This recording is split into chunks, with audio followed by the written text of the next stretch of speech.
ban being removed, that's the other really super high priority champion in the metagame at the moment right now. We'll see how they decide to play out this jungle. Nasus is available, Nautilus has been a very strong and popular pick, and actually Lee Sin is growing more and more. He's coming back into the limelight. And more importantly, Sejuani's coming back in, and Trundlers, of course, they are big popular junglers all back into the game, so a lot of variation. And Gambit taking a long time over this first pick. Yeah, I think that, you know, because there's these picks available, because Ryze is there, because, of course, Kanan was available, and talking about the top laners, we've already seen Trundle and Sejuani being used in the jungle over in North America to varying levels of success. So we'll see what does decide to get locked in here. Oh, so straight away, the first pick is Malphite. So will that be Darian in the top lane, or has Diamond switched it up again? I'm going to remind you as well, Alex played mid lane, teleport Malphite during the grand finals of the spring split. He actually went bottom lane as well. So not only is it a Malphite lock-in that could be top, could be jungle, it could be given to Alex-ish, and this is now the question that Fnatic will be running through their minds. We've seen him play this before, we've seen the team,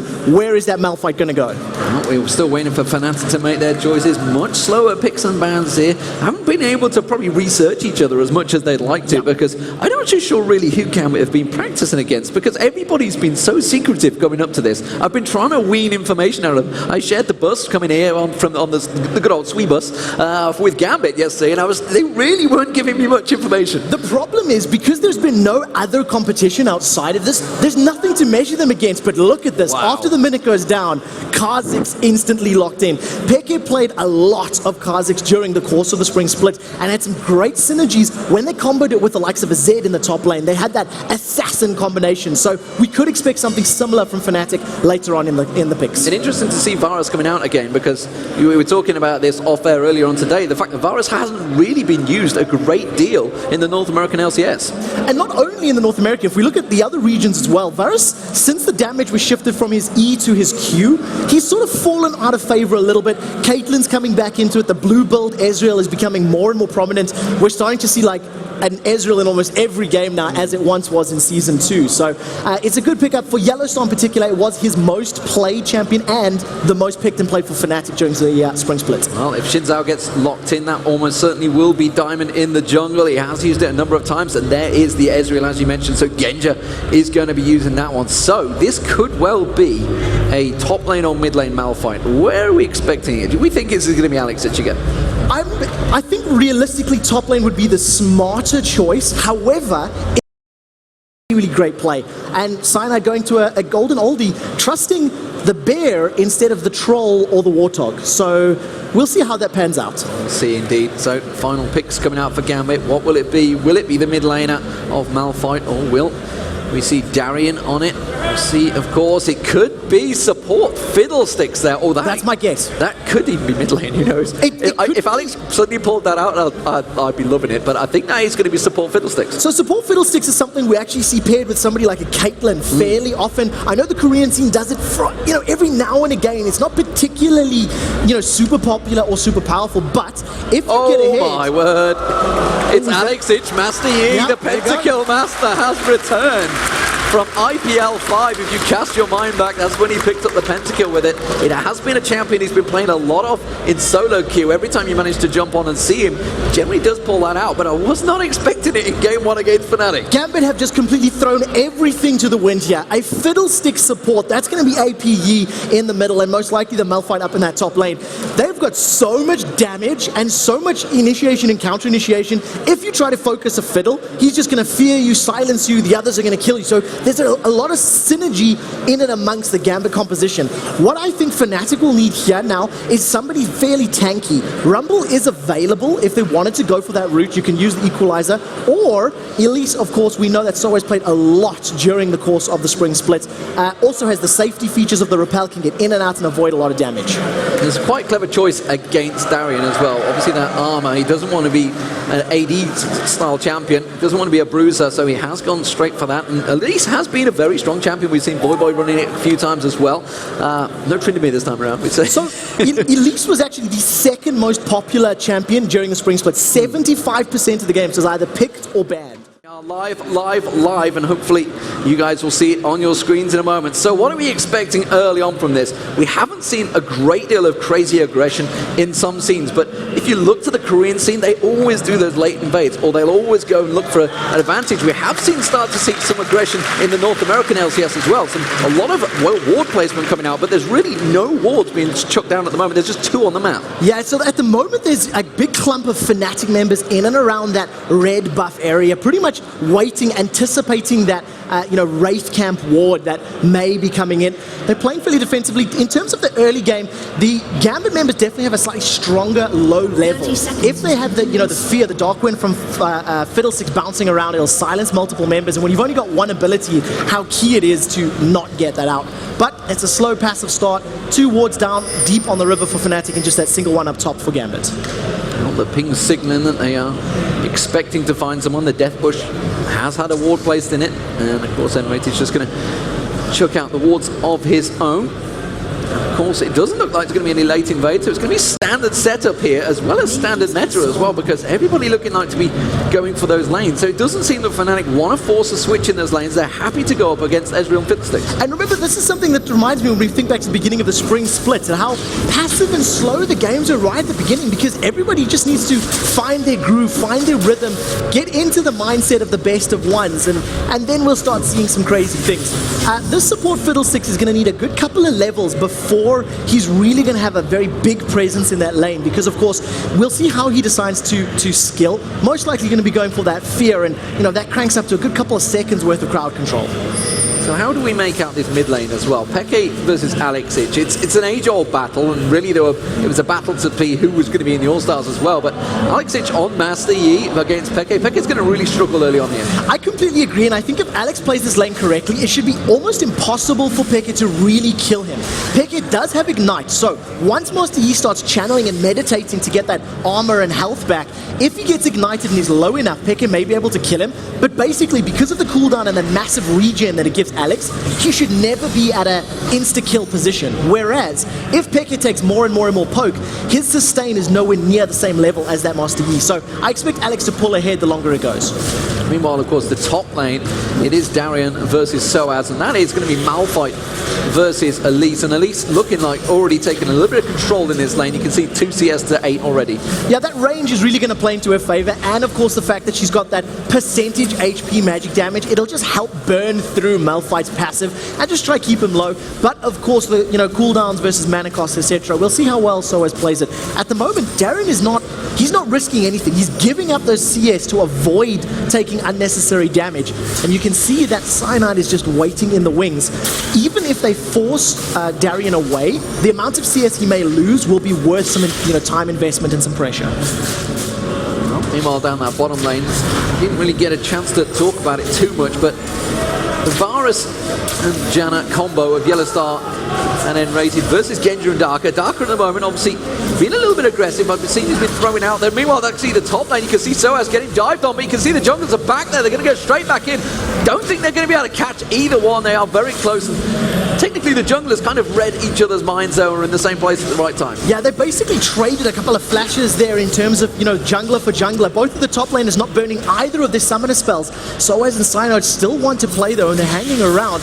We do see in the middle, there's an Ignite going down, trades back and forth, but doesn't look like anyone's going to die. Very low here, and Peke thinking about, well, he could actually get on and finish him off, but then again, he could also have the Alpha Strike, which will get a lot of damage down. He's using those Void Spikes not to pick up any CS. He is going to get caught out again there, taken very, very low. You can see the jungler sat ready and waiting in the wings. And crucially, there's no flash for Alexish. Peke did burn his Ignite and his flash. Look at this regen. Here comes Diamond Prox. Is he going to charge? He has. He is going to go into it. He's going to eat 2 tower hits as well. Okay, putting a lot of damage down, and you can see Cyanide just hiding off the side there. Going to go in. Can he get the flip on towards Diamond Prox? It's Alexich he's going to go for. He does go in, but Peke's not really on the same wavelength, and instead, nobody really goes for the kill. Peke had no Ignite and not enough mana to do a full combo, so if he did leap in, he wouldn't be able to get Taste of Fear or those Void Spikes down. Instead, he was hanging back, seeing what Cyanide could do, and basically nothing came of that particular gank. At the moment, we're seeing trades back and forth, but a very, very big CS advantage in favor of Soaz in the top lane. At 5 minutes, already double the numbers, and a very early Cage's Lucky Pick picked up. Yeah, went back for the Cage's Lucky Pick, got the Fairy Charm as well. Building up those charms. That Darkwind continuing to go off, bouncing around on N-rated, and actually a bit of CS being picked up by Darker as well, while his AD carry goes back to buy. Double Doran's Blade actually started off for Genji this time around, so we'll see whether he goes into the effectively standard Blue Ezreal build these days, or whether he's going to go into something new. And that build would actually do very, very well against Fnatic's composition, because Volibear at least have to chase. Yellow Star gets feared, he gets drained, he's taking a lot of damage. Taking a hell of a lot of damage there. Darker really putting a number on in there. Genji wasn't quite on the same wavelength, so I kind of feel like Edward is in a similar position there as he goes a bit aggressive, and his AD carry not quite responding. So as back in that top lane, continuing to farm, we also see Darren, he went back and got himself that null magic mantle. So that'll just be obviously trying to survive a bit of the damage that Soaz is putting down. It's a good combo, and just going back to that Blue Ezreal build, it would work very well against Kha'Zix, Volibear, and Elise. Keep them kited, keep them controlled and slowed, and give him the ability to pretty much evade them during the team fight. So we'll see how he decides to skill up and itemize. Diamond Prox is coming from behind. He's put a ward down on this Tribush, and Yellow Star is a little bit alone. There is no N-rated inside, but thanks to the vision, it is meaning Yellow Star can back away safely. So he manages to avoid that one. Cyanide maybe wants to sniff around at Diamond Prox. A lot of aggression on the map. There's two junglers. They're playing a little bit of footsie around that blue area, but Peke and Alex Ich also going at it once again in that mid lane. And they are both very low on health. You can see the Tear of the Goddess was picked up by Peke as he went back. But it was a double Doran's ring picked up by Alex Ich, and he's looking to try and be a little bit aggressive there. Yellow Star trying to wind up there, but instead immediately gets silenced out. So as in that top lane again, continuing to have his farm pressure, but Darien, he's starting to catch back in there. And that's definitely something you've actually got to remember, in terms of the CS numbers, even though they're now closing the gap and evening out, Soaz has had that KG's lucky pick for a little while already, so it's going to be earning him additional gold, additional income, so it'll slowly push him further and further ahead. In terms of team fights though, Darien is going to offer much more to his team because of that unstoppable force, so even with less farm and less gold, his CC and his initiation power is going to be much more powerful than that single target cocoon of Elise. It's going to be the blue buff for Alex Ich, and looks like Peke going back and getting it as well. So blue buffs for both mid laners, and that's going to be important. Peke is going to start that CS farm. You can see they're both actually dead even right now. 55 CS apiece between Alex and Peke. So keeping that mid lane very, very tight. Diamond Prox has been spotted, so they're not really being so sneaky as he's hoping as he tries to get in towards that red. Cyanide knows that he's around there. Cyanide's actually been really on the ball when it comes to Diamond Prox's positioning. He's pretty much been able to effectively counter gank, if I can use that term, because wherever Diamond has tried to apply pressure, Cyanide's been able to react and potentially save. He was in top lane, then he was in bottom by Tribush, now he was middle by red buff. At the moment, both teams are just playing very, very passively, and it's just going to take one misstep, one miscalculation of damage or positioning, and all of a sudden that's where the first blood will come from. Very close, tense start, as you would expect between these two teams. Nothing really split, none of the gold's the exact same. 8.5 minutes gone to this game. Yellow Star is about to back off, so we'll see what he buys, because he has this. It's going to be his first trip back. I'm expecting potentially straight for a BF sword here, maybe. See what he does go with as he waits. It is directly for a BF sword, so he's going to start looking to be aggressive in that bottom lane. Yeah, that's really going to give him a nice advantage over Genja. Genja's attack damage is sitting around 100 right now, whereas with that BF sword and Doran's Blade, Yellow Star's hitting around about 130, give or take. So if you add that attack damage plus the Eye of the Storm from Janna, which at rank 3 or so is going to be around 30 or so damage, is really going to help him hit hard. More interestingly, Genja has gone for a third Doran's Blade. Now Genja is an AD carry that, dare I say, has been synonymous with innovating. We go back to Wriggle's Lantern when he was the first to pick up Wriggle's Lantern on his AD carries. Let's see how he goes with this, third Doran's Blade now on Israel. Ignite being used in that mid lane. Alex Ich went aggressive on Peke and forced him back, but it's just going to be his Ignite down, just quite happily to use that. Really didn't look like he was had any chance at all of getting the kill, but just went straight for it. We do see Yellow Star pushing very aggressively in that bottom lane as well. He is on his own. Diamond Prox is nearby, so we'll see. Keep our eye on that bottom area. Immediately the pings go down, because remember, as soon as Darker gets that Crow Storm, gets a fear off on him, it would catch him out. Immediately has to use that hail of arrows to escape. And that's actually something that is going to be a little bit of a counter to Fiddlesticks. If Yellow Star is on point and lands a Varus ultimate, which at the professional level is actually quite difficult to do, as many people will know how many Varus ultimates get whiffed, you can lock Fiddlesticks in place. You can pin him to the ground, and you can ensure that Crow Storm is controlled. In the mid lane, they've caught Alex. They have caught him out. They do manage to get the flip. It should be Peke taking first blood here. He's trying to meditate through it. Is he it going to be enough? Diamond comes back in, tries to knock him. Alex finally getting away, but I think Peke may well go down from this one. And now Cyanide's in trouble because Diamond's going to be diving in towards him. He gets the flip off, the passive, of course, from Cyanide. Is it going to be enough? Very close. Yes, it is. And it's Fnatic that come out with 2 kills. I cannot believe how long Alexic survived. He meditated through so much damage. The Ignite wore off. There was no flip from Volibear. He couldn't throw him over his shoulder and interrupt that ability. Nevertheless, 2 for 1. And of course, First Blood does go to Fnatic. So that gives them a small gold lead, which is definitely going to play into their favor. And we'll see how this Mana Mune Kha'Zix is going to do against the needlessly large rod of Alexic. Meanwhile, Soaz and Darian also having a little tit-for-tat in that top lane.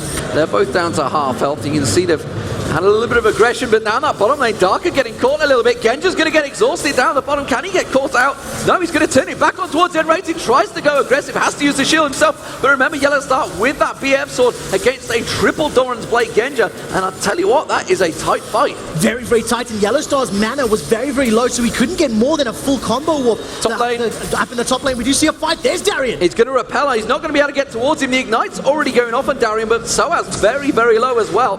And that was simply using the ultimate to escape there for him. And Yellow Star once again in this bottom, he really is looking for blood. And all across the map now, we are keeping Panky busy. Yeah, all of a sudden, action just explodes in every single lane. If Yellow Star had had more mana in that bottom lane, he may have been able to pick up a kill in Genja, but the sustaining the damage of those triple Dorans was able to force Enrated out of the engagement and actually let Genja trade, let's say, evenly with Yellow Star until Monsoon. Janna was able to heal them back up to full, and all of a sudden, Genja and Darker are now sitting at this decision. Do they stick in lane at low HP, or do they back off and allow some free turret damage? Looking like they are going to keep that farm going. It is still very close between them. Alexic and Peke also back in that mid lane. And it's going to be very tight on that because obviously just doing those alpha strikes, they're continuing to keep the massive farm pressure. Both champions way ahead of anyone else on the map right now. And taking a look at CS numbers and etc., the All-Star Games winner, the best top lane in the world, 40 CS over Darian right now. And we did mention that Soaz, even though he's going to need more gold to have an impact, in terms of team fights, if Darian gets a good ultimate, that's really going to be a big deciding factor in these next coming minutes. The blue buffs have just respawned. Everybody's backing up to get them. Soaz taking damage in that top, but it should be the blue buffs being picked up. So, Enrated going back. He had that feeler zone early on. We'll see probably stack out a couple of wards. There is a pink ward already on the river of Gambit. That's probably going to be the next focus. We are coming up to the 13-minute mark. They may well try and go for Dragon right now. Yeah, I'm glad you pointed that out because Gambit are a team who are synonymous with Dragon control. They tend to do fairly early Dragons, and they did throughout the spring split. Their timing and their awareness of when to go is fantastic.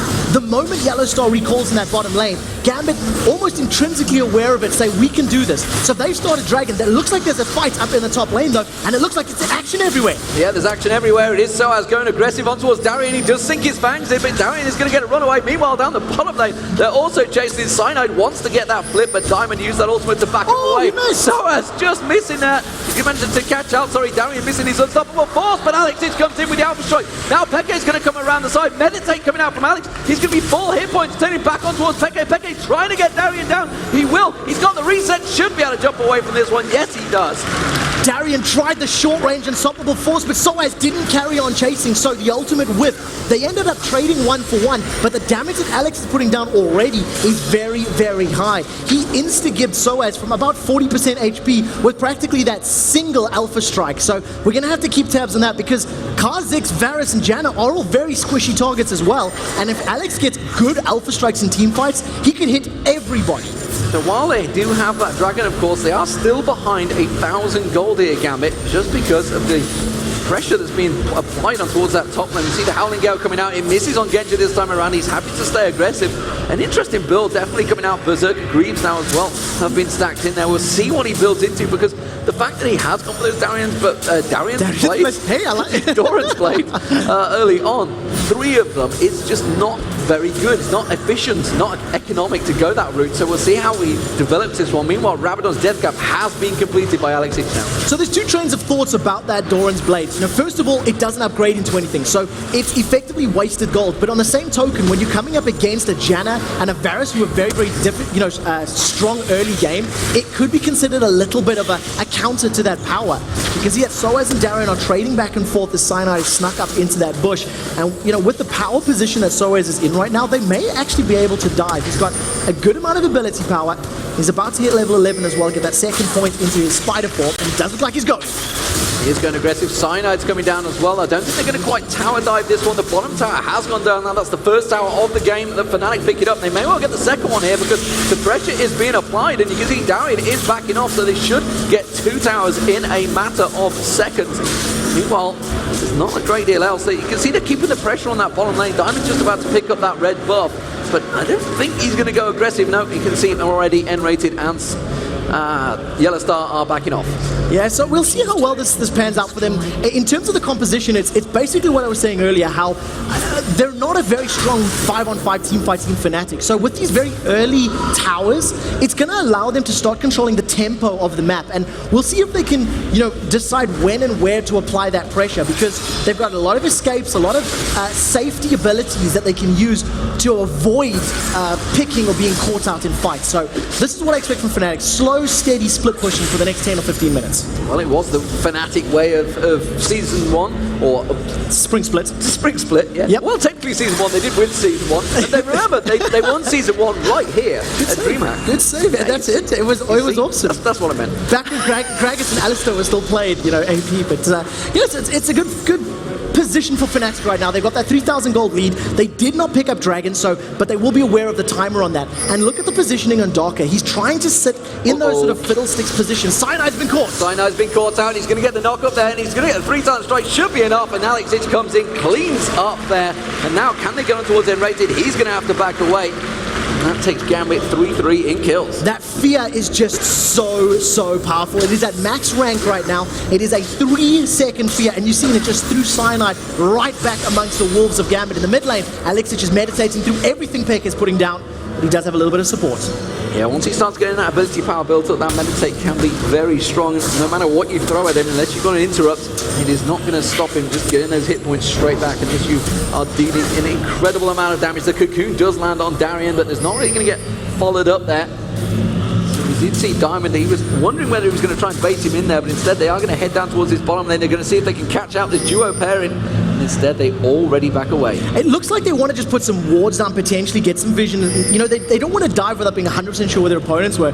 We were talking about Darien in the top lane, so he's still got that 50 CS deficit, but look at his itemization. Giant's Belt, as well as the Fiendish Codex and the Chalice of Harmony. So looking like he's building an Athenes and Holy Grail, which is quite unique. It's not something we see as maybe like a first item build on a Malphite, but against the magic damage of Elise, the Chalice is going to give you a fair amount of MR. And of course, that Giant's Belt synergizes with his passive. Soaz, does he land the cocoon? He does. He does. He's not going to follow through too much, though. Just quite happy to get the pressure down. See how much he can poke, I think. And I think he's realized that actually he's not doing a great deal of damage to him anymore because of that Giant's Belt, like you say, because he's starting to stack up, starting to get high. Cyanide almost caught out once again there. The 3-time strike coming out from Diamond. Tries to use that audacious charge to get on him, and instead, he just drops to all fours and runs away. What I really liked from Cyanide was the instant flash. He didn't hesitate. He didn't think, maybe I can run, maybe I can get away. He just backed off immediately. So, Summoner Spell blown. It was a successful gank as far as Gambit were concerned. And of course, that initiation power of the Flash Fling is no longer available for Volibear. He's also sitting on 2 Null Magic Mantles. So, I'd like to see where those go, because it's slightly different item paths that we're seeing from actually everybody. And I guess that's because we haven't seen them for a month. Yeah, boost of swiftness as well. Something we haven't seen for a long time. Of course, boost of swiftness counteracting the fact that normally, or I say normally, in Diamond Proxy's world, you would be taking Ghost. So the thing about Boots of Swiftness as well, you tend to pick those up when you're dealing with a lot of slows from your opponents. And outside of, the Audacious Charge slow, the Seismic Shard from Malphite, there's actually not a lot of, AoE type of slows coming out from Gambit. So I think that Cyanide just wants that reliable in-fight movement speed, as opposed to the boot of mobility, which you see Diamond Prox has picked up. That's get to a fight quickly and then win the fight. Whereas Cyanide's more like, let's kite, let's fight, let's prolong it, and have that guaranteed movement speed. Dragon has respawned, and you can see both teams are posturing. We'll see whether or not Fnatic feel up for a battle this time round. Yeah, all of Gambit in place, ready and waiting. Double wards being thrown down there. A little bit of miscommunication, but it does look like they are not going to go for it because the pressure being applied in this mid lane from Fnatic is too strong. And you can see the Alpha Strike coming out. Oh, look at the damage that's doing to Yellow Star already. 1 pounce of that Alpha Strike, and it does mean they are going to back off. They're not going to go for Dragon yet, though. No, it's interesting because everybody was positioned as though they wanted to. Fnatic have actually backed off to try. They thought they could get the tower, but the wave clear from Alex was too quick, so he was able to fend off that mid lane. And that's basically what Fnatic are signaling. We want towers and we want map control. We don't really want the head-to-head engagements.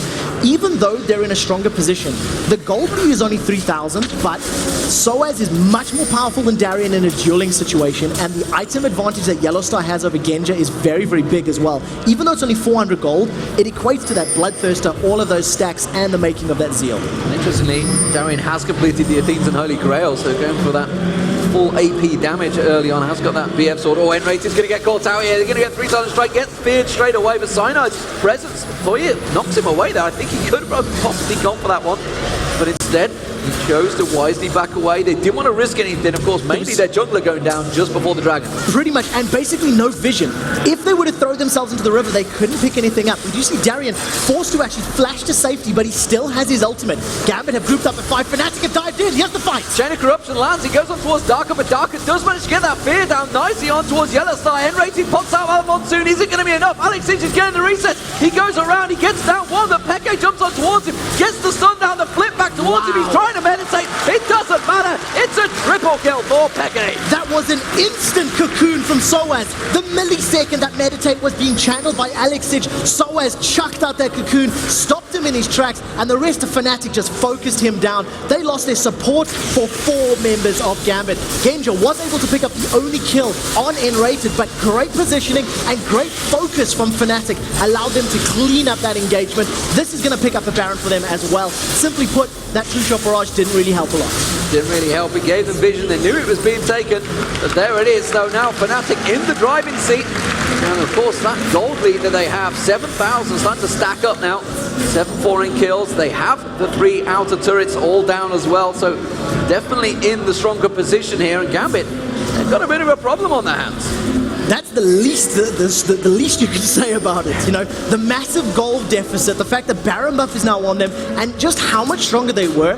The whole thing about Gambit was that they needed to get a 5v5 and pretty much stack their abilities together. Get everyone fighting in a Crowstorm. Get Alpha Strike to hit 3 or 4 members of Fnatic, and then allow Malphite and Xin Zhao to pretty much just clean up.